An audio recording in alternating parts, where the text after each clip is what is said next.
Hello. So it's too many days I haven't made a video. मैं shorts upload कर रही हूँ but I've not been consistent with the videos. I'm sure you guys must have seen. नहीं भी देखा तो क्या कर सकते हैं. आज पता नहीं मेरे मन में ना कुछ चीज़ें चल रही थी and I don't make like ऐसे वीडियो नहीं बनाती मैं कि कुछ भी फेक कंटेंट उठा लिया 4-5 एडिट बना दिए. I don't make such kind of videos.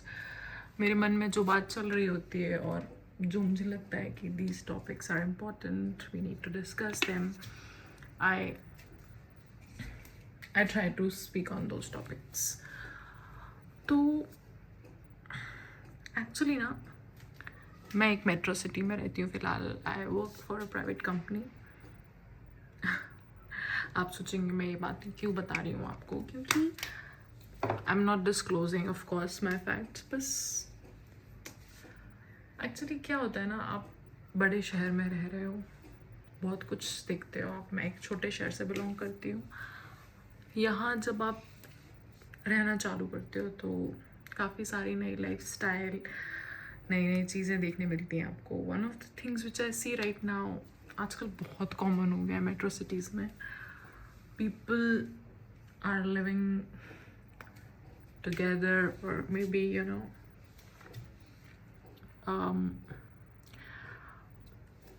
कैसे बोलूँ मैं इस चीज़ को ना. I don't want to give a term to it, but एक होता है ना कि जैसे मैं हूँ यहाँ पर अभी, और if I bring my girls या बॉयज़ ऐसा यूजुअली करते हैं, they try to bring the person they are in love with, or maybe not in love but they are having some kind of relation with them. Usually they stay together or they spend some time together on flat.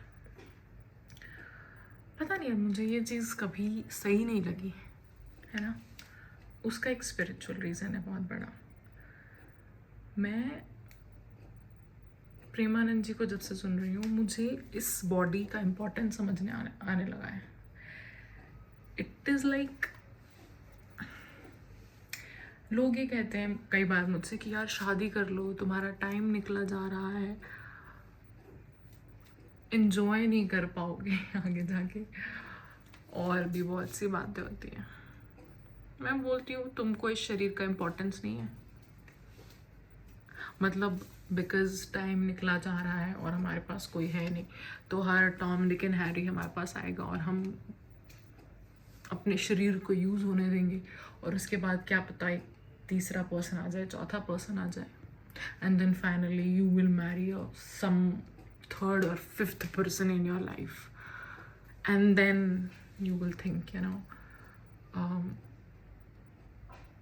Now I have started my पत्नी धर्म और पति धर्म. ये human life है seriously.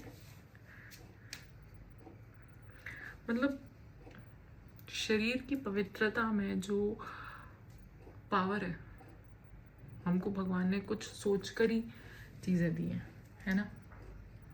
मतलब आपके पास gold रखा है, ज़रूरी नहीं कि आप उसको जुए में लगा दो, या आपके पास ज़मीन पड़ी है तो इसका मतलब ये नहीं कि आप उस पर खेती ही करो या उस पर घर ही बनाओ, है ना. कोई चीज़ आपको भगवान ने दी है, ज़रूरी नहीं आप उसका दुरुपयोग या कोई उपयोग ही करो, है ना. और देर आर, एक सिंपल टर्म में बोलूँगी कि ईश्वर ने मुझको ये शरीर दिया है. ठीक है, मेरे पास कोई शायद उस रोमांटिक एंगल से आज कोई इंसान नहीं है, बट यार इस डिवाइन बॉडी की पावर समझो. हम उस पंच तत्व से बने हुए हैं. धूप, हवा, पानी, आकाश, ये चीज़ें एक पावर है. आप खुद देखते हो कितनी बड़ी पावर है, और हम इसको वेस्ट कर रहे हैं. जो एनर्जी हमारे अंदर है, हम सोचते हैं कि यार हाउ डज इट मैटर कि आप किसी के साथ कुछ भी कर लो, and then it doesn't happen. No. क्यों प्रेमानंद जी बोलते हैं कि ब्रह्मचर्य में पावर है? Being a girl also I feel कि अगर आप इस शरीर को प्रोटेक्ट कर रहे हो, जो आपकी ईश्वर रूपी आत्मा को एक कवर करके रखी है, तो वो ईश्वर रूपी आत्मा की शक्ति ही आपके इस शरीर को और प्रॉस्पर करेगी। आए हैं कुछ करके चले जाएं, ये गोल नहीं है हमारा। मनुष्य जन्म की प्राप्ति इस चीज के लिए नहीं हुई। पता नहीं इस चीज को कितने लोग समझ पाएंगे, but I am not a person who really believes in making my body और misusing my body। मेरे पास अगर कुछ है तो ठीक है, ईश्वर ने अगर मुझे कुछ देना है तो वो मेरे को मिल ही जाएगा।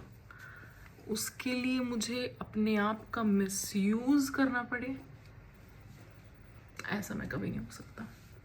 So I just want to say one thing, that treat your body as a sacred temple।